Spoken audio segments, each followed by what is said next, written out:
For many riders, radar has meant a few big names and a heavy price tag. But now cheaper options appear. And today, we are looking at one that aims to bring pro features without a pro price. This is the Ravemen NT201. It pairs a radar sensor with a taillight, and we wanted to see whether it gives real safety or just clever marketing. So we strapped it on and rode. Let's get started.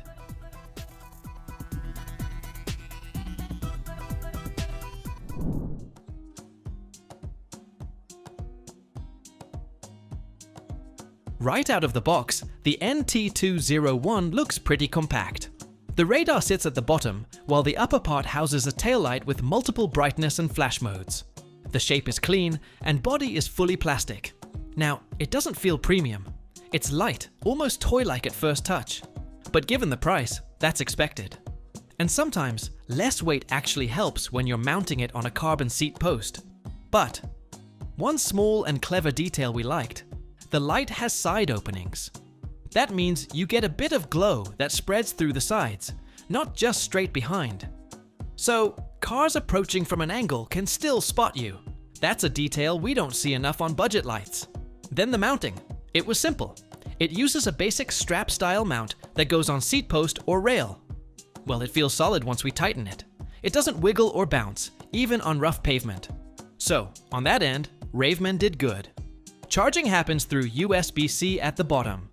No need for a special cable. Your phone or camera charger works fine. It's weather sealed too, which gives some confidence if you're caught in rain. The light is IPX6 rated, so it should easily handle a wet ride.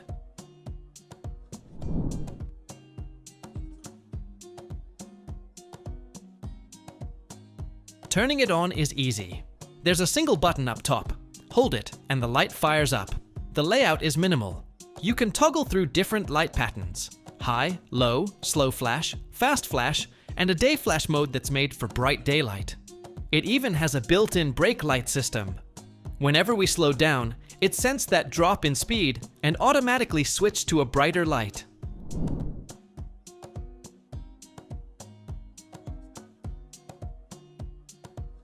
Now let's get to what really matters: the radar itself. It has a 40-degree detection range that spreads out from the back of your bike. That means it doesn't just see cars directly behind, but also slightly from the side lanes. Ravemen claims a maximum detection distance of 140 meters. That's about the length of a full city block and a half. We paired it with our Garmin 540 computer. Setup was seamless, and Plus connection popped up almost instantly. Once connected, the radar feed appears as little dots on the bike computer's display, showing where cars are relative to us. So how accurate is it? Honestly, this was the surprise. We expected some false alarms, because most budget radars have that problem. But on our rides, it was almost accurate. Every time a car came up behind, we saw it appear on the radar screen long before we could hear it. No ghost cars or flickering blips, and no cars disappearing halfway. We tried to confuse it a bit, riding near walls, trees, and side traffic, just to see if it would trigger falsely. And it didn't.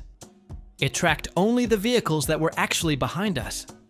That's a big deal, especially since some higher-end radars still struggle with accuracy in mixed environments. Ravemen also says it can detect up to 8 vehicles at once. We didn't have a full convoy behind us, but we did have a couple of cars close together, and both showed up correctly. The radar feed on the computer kept each target in order, so you could tell exactly how far they were and how fast they were closing in. Now, according to specs, at about 140 meters out, it gives the first alert.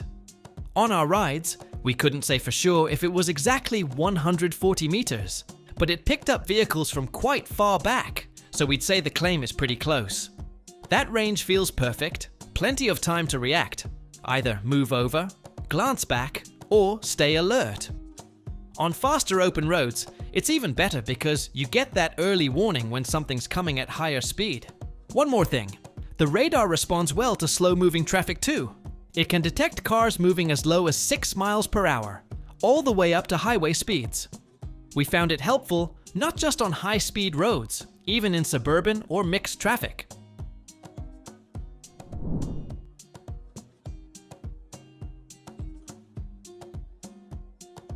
Now, as for the light part, it packs 80 lumens at its peak, and Ravemen says it can be visible up to 1600 meters in daylight. Of course, that depends on how bright your surroundings are, but even in broad daylight, it stands out well. The lens design focuses the beam towards the back without wasting light, and thanks to that side glow, you're visible even when someone's coming at a slight angle. During night rides, the mid-level mode felt bright enough without being harsh. The fast flash mode is our favorite for day rides. It draws attention without draining the battery too fast.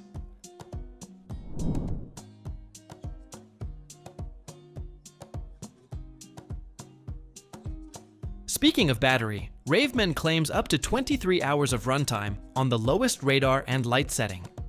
We didn't run it all the way down, but after several rides adding up to around 8 hours total, the battery was still going strong.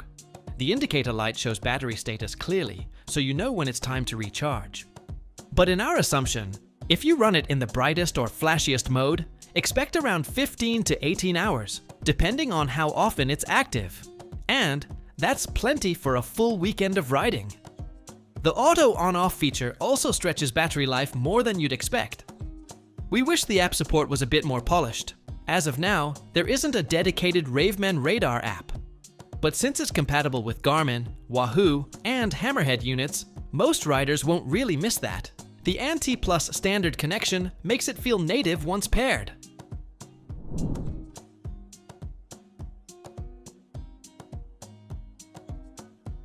Once we hit the road with it, the first thing that stood out was how quiet the radar worked. It didn't flood us with random alerts. The tone or vibration you get on your computer feels timed just right. Not too early, not too late. Cars would appear at the bottom of the radar display, move upward as they got closer, and vanish once they passed. That's exactly how you want it to behave. There was one small thing worth noting. The material finish attracts dust easily. After a few rides, the Medi body had visible dirt marks, but that's just cosmetic. A quick wipe fixes it. We also liked how stable the mount felt. Even on rough city roads, it didn't shift position. Some radars tend to point down over time, but this one stayed locked. So what do we think about the Ravemen NT201? For around $90, it's hard to complain. It's not fancy, but it's solid and it does the job. Plus, it connects easily to most bike computers, which makes it a great first radar if you haven't tried one before. We'll keep using it through the season to see how it holds up, and so far, it's earned a spot on our seat post. Best of all, it gives peace of mind. Knowing what's behind you changes the way you ride and lets you focus on the road ahead. All in all, this one is probably the best budget radar we've tested. If you're curious, this could be the safest $90 you'll spend. That's all about the NT201. If you got any questions and thoughts, drop it in the comments. Thanks for watching. If you found it helpful, give it a like and subscribe for more news and reviews.